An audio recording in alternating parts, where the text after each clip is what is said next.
Extraordinary memory power of the Sanskrit scholars. How can they memorize vast texts such as Vedas and Upanishads as they are and pass it on to the next generation? Now, latest researchers have unraveled this mystery and named the phenomenon as Sanskrit effect.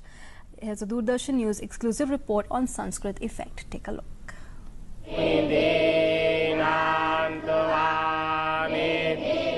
Sanskrit, which literally means perfected or refined, is one of the oldest human languages.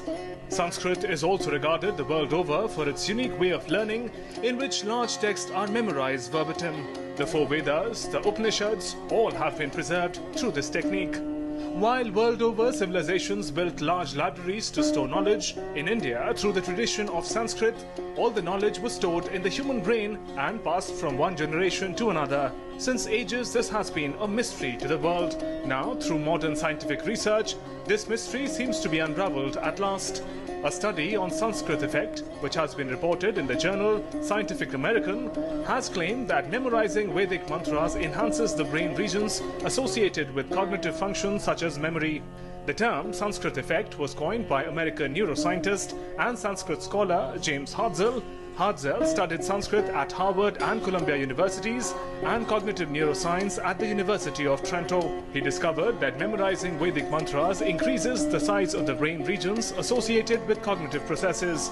Hartzell's report was tested when he and his colleagues from the University of Trento in Italy collaborated with Dr. Nandini Chatterjee Singh of the National Brain Research Centre at Manesar in Haryana. This extensive research has established that through this unique memorizing technique used in traditional Sanskrit learning, brain's capacity significantly increases. What we did was we compared professionally trained Vedic pundits, Yajurveda pundits, from the Delhi area with carefully matched controls. And we found really large differences in their gray matter and cortical thickness between the two groups. So this is what's called a cross-sectional study. And cross-sectional studies show you that the phenomenon that you're interested in, so in this case we're looking, is there some relationship of the brain plasticity or the changes in gray matter that might occur from this practice?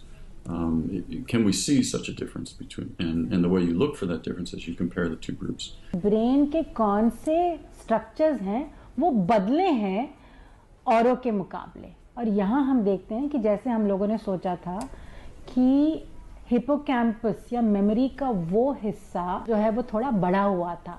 Group of highly specialized memorizers and reciters of Vedic Sanskrit and of associated texts. Is there structural plasticity in their brains that's probably related to that practice? And we showed that for sure. We showed very dramatic differences in brain structure.